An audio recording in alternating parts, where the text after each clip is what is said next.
The time has come to save and to recycle everything, to work the land organically and see what this will bring.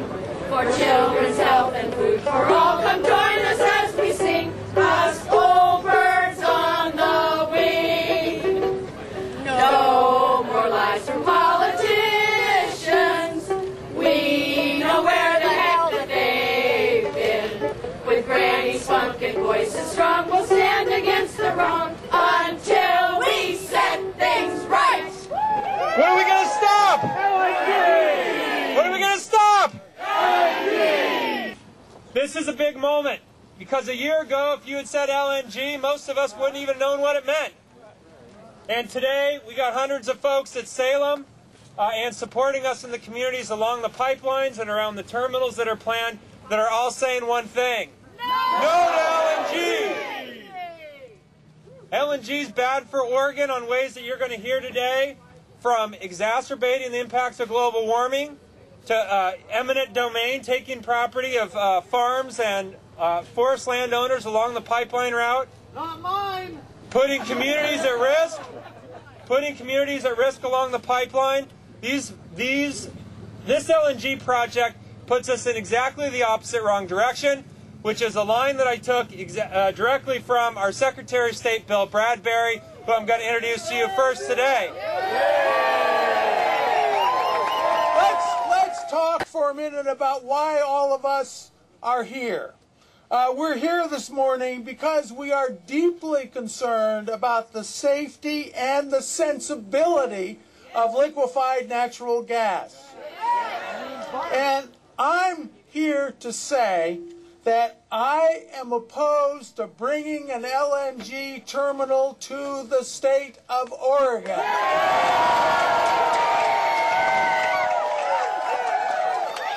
Now, let me just tell you why.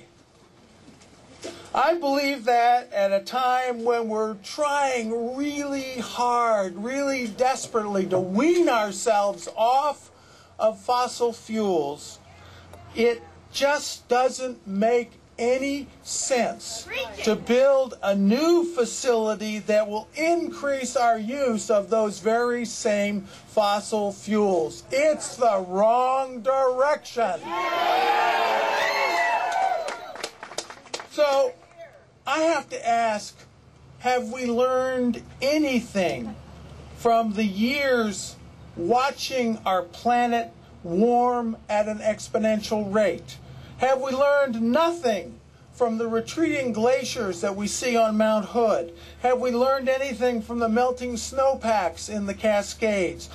From the state-sized ice sheets that we see melting in the Arctic right now?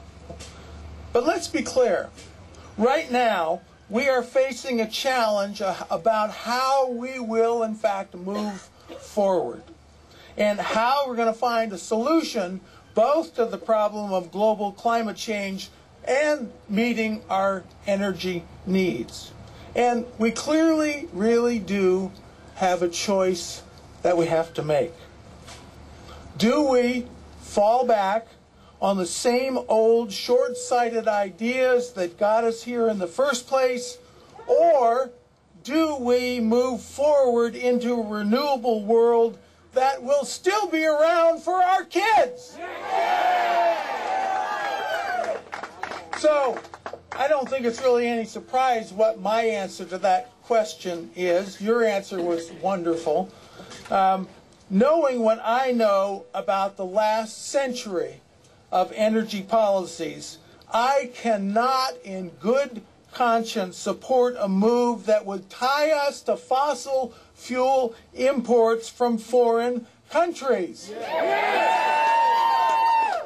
I think when you think about it, that strategy hasn't really exactly worked out very well for this country so far, and we would be insane to expect it to work out any better in the future. It's insane. Now, sure, LNG is cleaner than burning coal. Barely. But it's also much dirtier than regular natural gas that comes to us through pipelines from Canada and comes to us from the Rockies.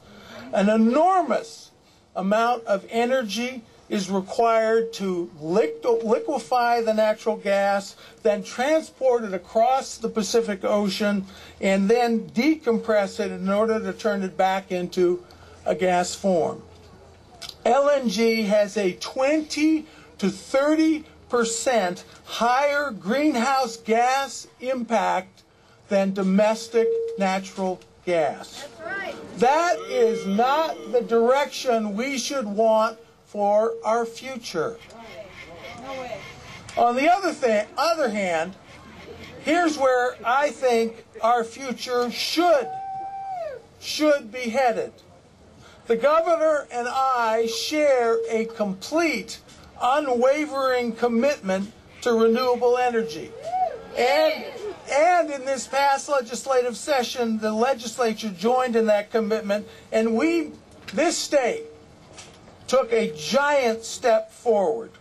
We have made a commitment to get 25% of our energy from renewable resources by 2025. Yeah.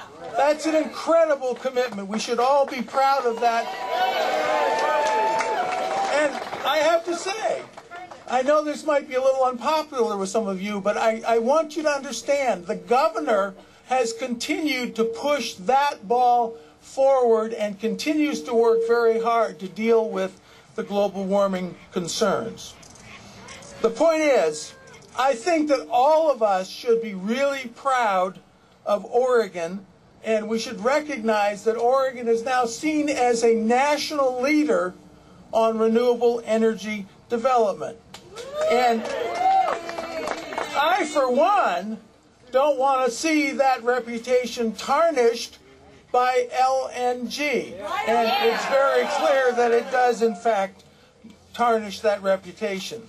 But the thing that's so amazing to me is we don't need anywhere near as much natural gas as being proposed in these LNG terminals.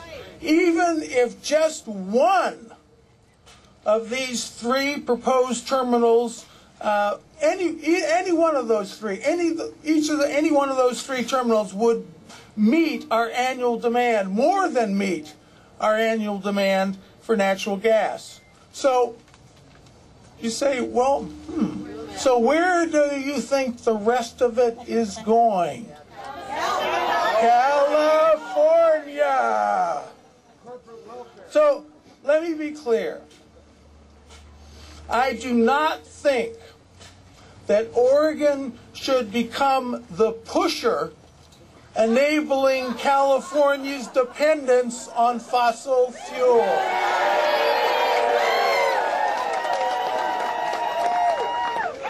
Like I said before, it's great to see everyone out here today, but I really want to say your job doesn't end with just saying no to LNG.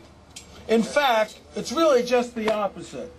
We're all going to have to work together to come up with some solutions that do in fact work. We still have a sizable challenge of how we're going to supply our energy needs while simultaneously moving toward renewables. We have to be creative. We have to make a harder push on renewable technologies. We have to step up our conservation efforts, and if we have to get more natural gas from the Rockies and Canada. But lastly, let me just say that I am very proud to add my voice to all of yours, and that's a very loud and very clear voice that's saying, no LNG in Oregon. Thank you. Well, what I've been looking at is the impacts to the watersheds. And we've heard a lot about the pipeline and the individual impacts that it's going to have on people's lands, which are horrible. But if you look at the collective impact, what runs through all of the farms and what runs through all of the forests in Oregon? Water.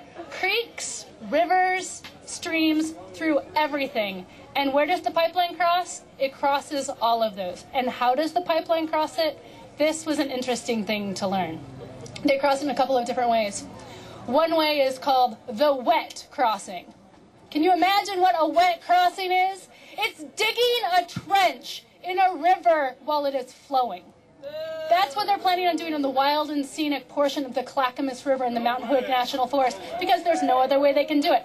And then there's what's called the dry crossings. That's where they dam the river or pipe it around as they dig a huge trench in it and put in their pipeline. Then there's called the horizontal directional drill, and that's where they drill a big hole underneath the river, which sometimes works and sometimes it doesn't. And what's happened is called it fracks out, and there's a fracture in the bottom of the surface of the river surface because it's not used to being drilled under, and out comes all of the drilling material into the river. So in the Willamette, we have major problems with turbidity and sediment. We have major problems with temperature. And we have a program or a planned proposal that's going to cross a few of our rivers. And if you'll bear with me, I'm going to do a partial list of the creeks and the rivers that the Palomar pipe, the pipeline from the Bradwood Landing over to eastern Oregon, would cross. A partial list, mind you. This will take a while, bear with me. This is going from east to west. Clear Creek, Little Crater Creek, Oak Grove Fork, Clackamas River, Stone Creek, Peavine Creek, Kink Creek, Kelly Creek, Kallawash River, Trout Creek, Cotton Creek, Calico Creek, Gingham Creek, Fish Creek twice, Music Creek, Molalla River, Kaiser Creek, Bear Creek, Rock Creek 3 times, Drescher Ditch, Butte Creek, Senecal Creek, Mill Creek, the Pudding River twice, East Shampooey Creek, West Shampooey Creek, Willamette River, Palmer Creek, West Fork Palmer Creek, Yamhill River twice, Hahn Creek 3 times, Yamhill Creek, Russell Creek, Goodland Creek, Little Russell Creek, Tualatin River, Blackjack Creek, Scroggins Creek, Carpenter Creek, Clear Creek, Iller Creek, Fur Creek, Gales Creek, Beaver Creek, the Nehalem River twice, Wolf Creek, Rock Creek, Selder Creek, Ginger Creek, Sager Creek, and Plimpton Creek, and every single one of those and their smaller unnamed tributaries that I couldn't even find on the maps. And all of those will have a trench dug in them. No, they aren't. No, that's right. None of those will have a trench dug in them because we're here today. And so when you look at the big picture of what this is doing, and this is just the Western Oregon project, and someone from Southern Oregon could do you a whole nother list of creeks and rivers, and those are the lifeblood of our state and of our people. And it makes me so happy to see you all here. I mean, this is one of the more diverse crowds I've seen at an environmental rally, from earth firsters to farmers and loggers, and I'm so happy you all are here. And we are not going to have these creeks dug up. And I think we've got a lot of work in front of us, but I think we're going to do it. So, no LNG! Hi, I'm Susie Evans. I'm also a farmer, a certified organic farmer in the southern part of the state, south of Roseburg. I put my feelings into a poem about a year ago, which was read at a FERC rally at UCC in Roseburg, and just had to change it very little for this. Ode to LNG. Ted says he has a green dream, that it's part of his ideal. But this current LNG scheme demands more than verbal spiel. All 7 ports rejected by those Californian folks. When the populace reflected, they said, no, we won't be coaxed. Yet another corporate merger, adding muscle to big bucks. Let's prevent it going further, and we'll halt the greedy schmucks. I can visualize them sitting at their planning table now. Did they think we'd sit home knitting and not even raise a brow? Just convince those local yokels of the safety and the need for this large and risky pipeline through their rivers, fields, and trees.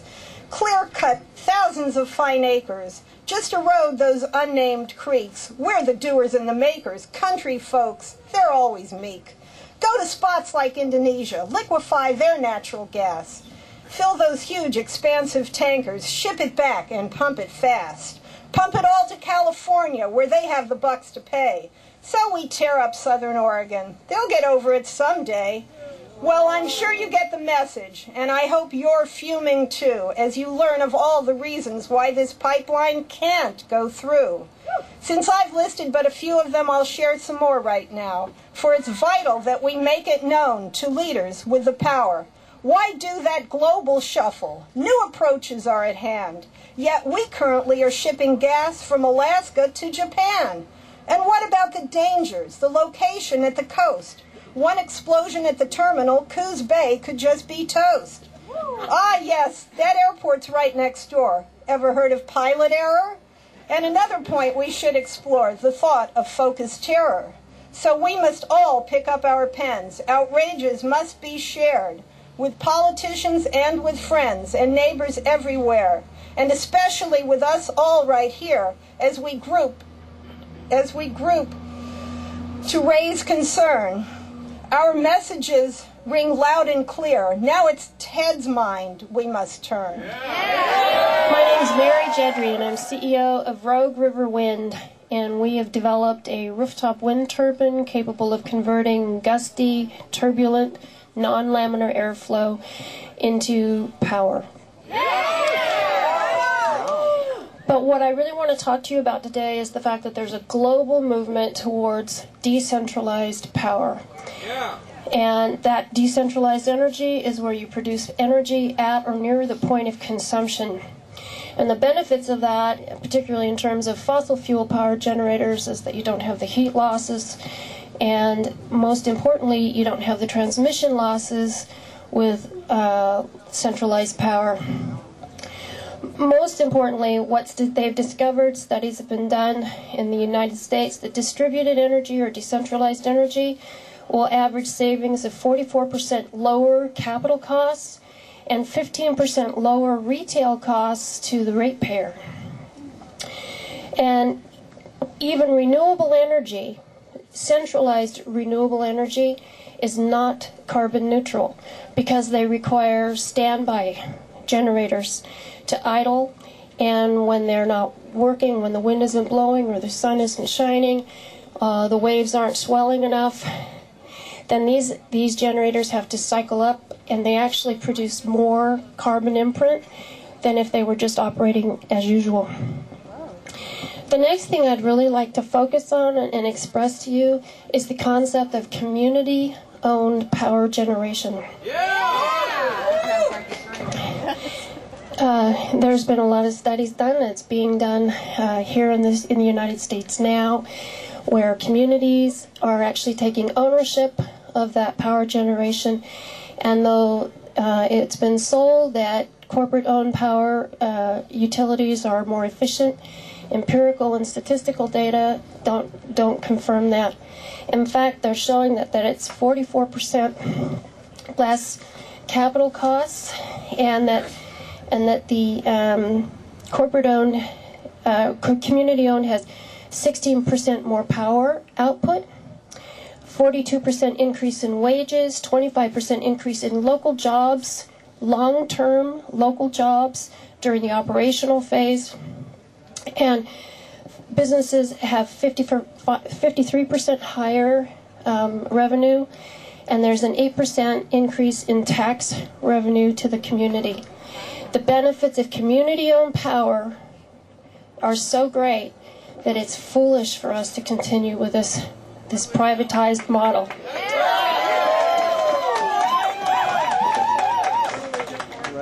Now, to date, in Oregon, there are no community-owned wind farms. And so far, in the United States, there's no community-owned, wide-scale, distributed energy wind farms or renewable energy utilities.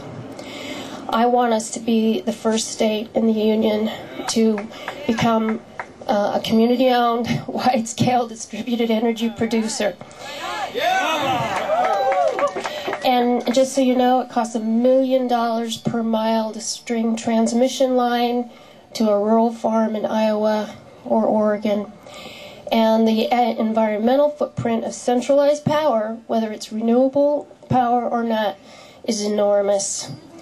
Even with waves, there's a huge cubic volume taken out.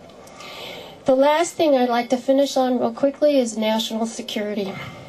I'm also a Marine mom, and my son served 2 tours in Iraq fighting for energy, and he is now permanently disabled.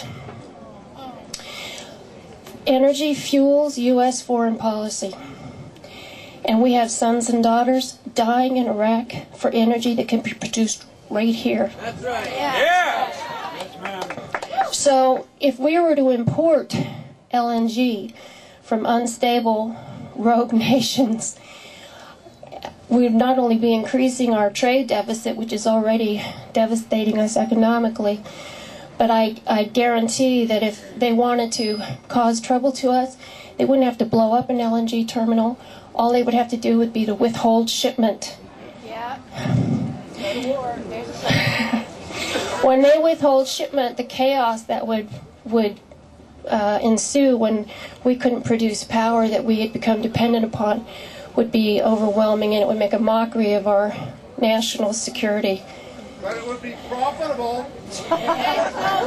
It's time for an energy revolution in this country, and we have the power to pull down a power generation coup right here in Oregon, and bring our troops home and put them to work building and manufacturing energy independence. So please join me in getting this assembly and sweeping energy independence across the country to the United States Congress, and let's bring our kids home now. Yeah. Thank you.